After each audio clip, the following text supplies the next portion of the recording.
அஸ்ஸலாமு அலைக்கும். இன்றைக்கி பார்க்க போகிறது என்ன அப்படின்னா, நம்மளோட வெள்ளி செயின், கொலுசு இது எல்லாம் ரொம்ப கருப்பாயிடுச்சு அப்படின்னா எப்படி க்ளீன் பண்ணலாம் அப்படின்னு பார்ப்போம்.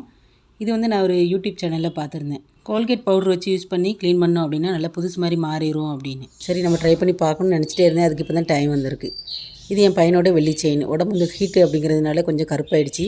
நானும் ஒரு 2-3 தடவை இந்த வெள்ளி செயினை க்ளீன் பண்ணேன். கருப்பு போகவே இல்லை. சரி இன்றைக்கி கோல்கேட் பவுடர் வச்சு க்ளீன் பண்ணி பார்க்கலாம் அப்படின்னு தான் ட்ரை பண்ணி பார்த்துட்ருக்கேன். ஒரு கப்பில் கோல்கேட் பவுடர் நல்லா தட்டிட்டு ஒரு காட்டன் துணி இல்லைன்னா ஸ்பாஞ்சு வச்சு அந்த வெள்ளி கொலுசு செயினை வந்து நல்லா தேய்ச்சிக்கிட்டே இருக்கணும். இந்த மாதிரி பண்ணும்போது அதில் உள்ள அழுக்கு எல்லாமே வந்துடும். இந்த செயின் வந்து ரொம்பவே கருப்பாக இருந்ததுனால நான் மறுபடியும் கோல்கேட் பவுடர் யூஸ் பண்ணி ஒரு சாஃப்ட் ப்ரஷ்ஷை வச்சு நல்லா தேய்ச்சதும் மீதி இருந்த அழுக்கு எல்லாமே கிளியராக வந்துடுச்சு. இப்போ பார்க்கும்போது தெரியும் செயினில் உள்ள அழுக்கு எல்லாமே பவுடரோடு சேர்ந்து வந்துட்டு. அதுக்கப்புறம் வெள்ளி செயின் வந்து நல்லா தண்ணியில் க்ளீன் பண்ணி எடுத்துட்டோம் அப்படின்னா நல்லா புதுசு மாதிரி மாறிடும். ஃபஸ்ட்டு இருந்ததுக்கும் இப்போ இருக்கிறதுக்கும் பார்த்திங்கன்னா செயின் பார்க்கவே ரொம்ப புதுசாக தெரியுது. நிஜமாக இந்த டிப்ஸ் வந்து நல்லாவே ஒர்க் ஆகுது. ஸோ உங்கள்கிட்டையும் வெள்ளி கொலுசு செயின் இருந்துச்சுன்னா நீங்களும் இதை ட்ரை பண்ணி பாருங்கள். தேங்க்யூ.